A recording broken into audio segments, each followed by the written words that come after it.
Hi, everyone. My name is Bryelle McRay, and I'm the director of the UCDavis Health Professions Post-Bac program. I just wanted to come on here for a little bit of time to share some tips and strategies with you regarding our current application cycle. We are nearing the round 2 deadline, which is on May 31st. And so I would love to share my screen briefly so we can go over, again, some tips and strategies on how to be successful with applying to our program. So you'll notice that our website is hpa.ucdavis.edu/postbac.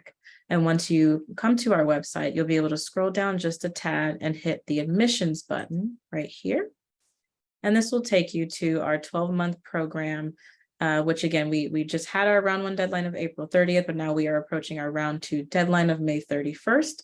And if you would love to apply for this full program, you can hit apply now, which will take you to Post-Bac.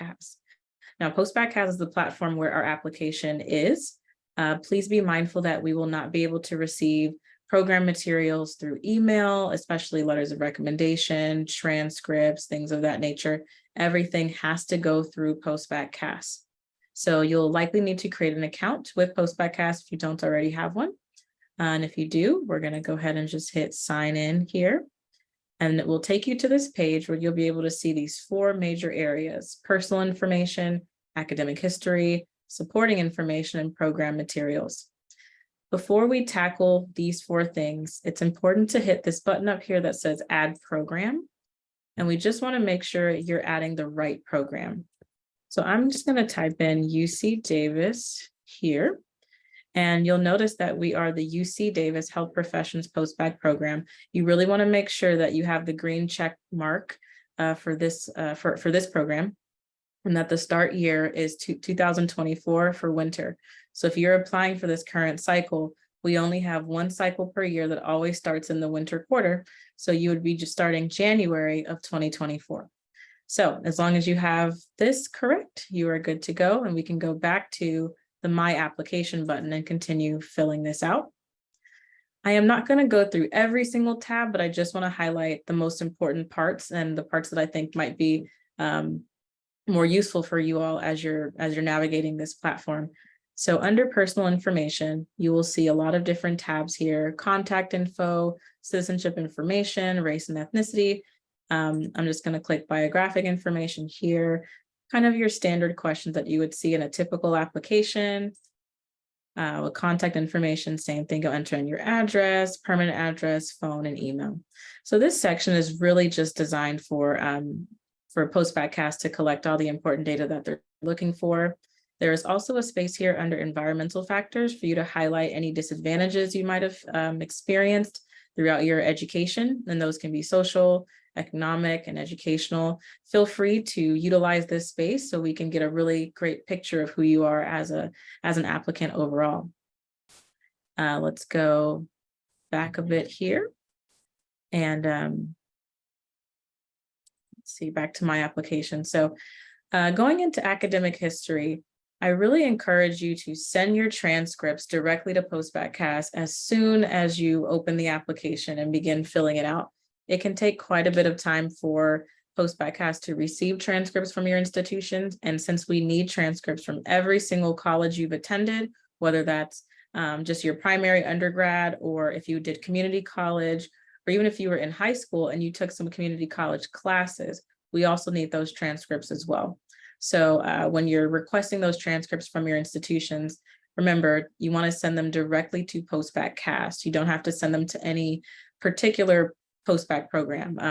Post-Bac will collect them all and then send them to each individual program. So they handle that aspect for you. But that is how you'll be able to get your application verified, and to make it official is sending everything directly to Post-Bac. So I'm going to click colleges attended. You'll simply just add in a college here. They'll ask you a few questions. And then once you've added in all of your colleges, you can hit transcript entry, and it'll prompt you to start entering in each class you've taken and the grades you got and how many units the classes were based on the colleges that you added in prior. I want to encourage you all to do this manually. If you choose to use the professional transcript entry service, it can take a very long time, and oftentimes they don't actually process your application for verification until the very end of a cycle. So if you're trying to be early and submit on, in our priority rounds, as I mentioned, the professional transcript entry is not what you want. You want to do it manually, just in this way, and just add in your courses one by one. If you have any questions, you can always use the Help Center on Post-Bac.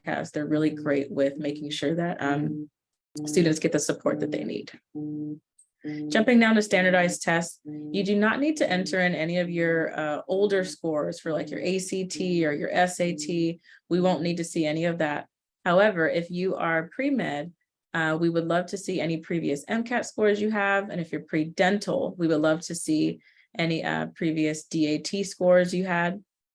And finally, if you are pre-nursing, your TEAS test or your GRE test would be great. You don't have to add this in, but it would be helpful for us just to see how you've scored in the past. So that gives us a pretty good baseline of what type of support you might need coming into the program. All right, let's navigate now to supporting information. Letters of recommendation. I want to give a tip specifically regarding reaching out to your letter writers. Please reach out to them early. They tend to be very busy, so the sooner you can let them know that you need the letter, and also trying to make sure you give them a specific date that they need to have the letter submitted to Post-Bac by is very important. You can still submit your application without having your letters of rec actually submitted through Post-Bac just yet. So if you're trying to meet a round deadline, which is the next one coming up again being May 31st, we will still honor your application submission, even if the letters of rec haven't quite been added just yet. You have until July 15th to get those letters of recommendation into us. But in terms of that round 2 deadline, we're just looking for the application submission through the portal. And you would just simply click recommendations, and you would create a recommendation request for each letter writer. You'll need their first name, last name, email address, and it's good to give them the due date. And if you'd like to send a personal message to them, you can do that here. And when, of course, we would love for students to waive their right of access to the recommendation. We want the writers to be able to write as honestly as possible. And so I'm gonna actually move on here now to achievements. If you have any achievements you'd like to add, feel free. This can be if you've been published in research or if you got some sort of award, you can add that. If not, you can just put, I'm not adding any achievements. And then finally, the personal statement. The prompt you see here is, how have your experiences contributed to your decision to pursue a career in healthcare? We really are also focused on what value do you believe that you bring to healthcare based on the experiences you've had. So the major tip I'd have to say here is, we're not necessarily just looking for a journey story into how you realized you wanted to be a healthcare provider. In fact, we want you to dig much deeper and try to outline for us the reasonings and the unique perspectives that you have for how you want to actually improve the field. So try to be mindful of those things when you're writing. It'll help quite a bit in the process. Okay, so program materials. Now that we know we added the correct program and made sure we saw that green check mark, you're going to click the UCDavis Health Professions Post-Bac program here, and it will take you to our program page where you'll see some general information about our application deadline, our program specific essays, and a few other good pieces of information. We want you to click questions. And aside from that personal statement we mentioned, where we wanting you to highlight your value that you bring into your intended healthcare profession, we do also want you to answer a few questions. So if you're pre-med, you would click MD or DO. If you're pre-dental, you'd click dentistry and so forth. So we do want you to highlight again which health profession you're aiming for.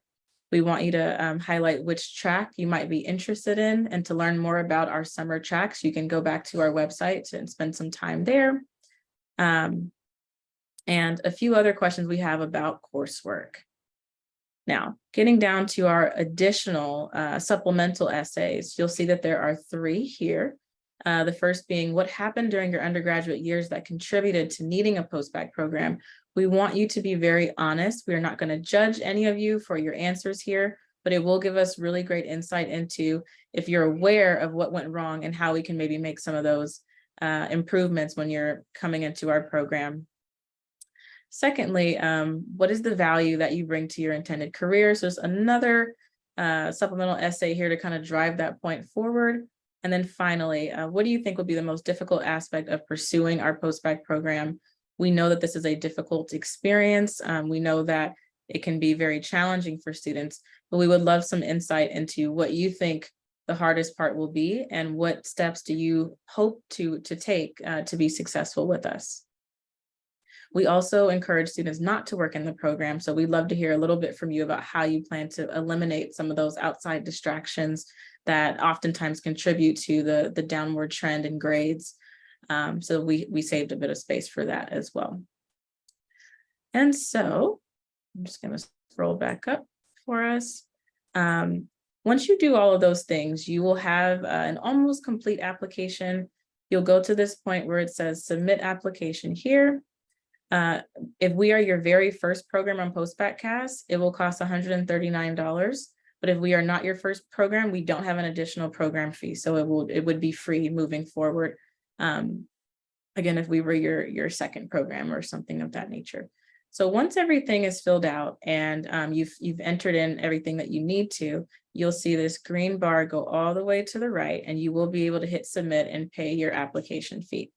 So I also just wanted to point out one quick thing that I might have skipped over, which is back to supporting information. Yes, for experiences here, we really want you to add in every single experience you've done. This can be hobbies, this can be leadership roles, it can be any organizations that you've been a part of. We'd love to see all of it. Even if you may not think it's the most exciting thing, it just provides context for us, and it gives us a chance to really see who you are as an applicant overall. So I highly encourage you to add as many experiences as possible. And that would be something that would be very beneficial for us, for our admissions team. So that kind of sums up the few points I wanted to make. I hope this was helpful. And we look forward to reading your applications. Thanks for being interested in our program, and we hope to connect with you soon. See ya.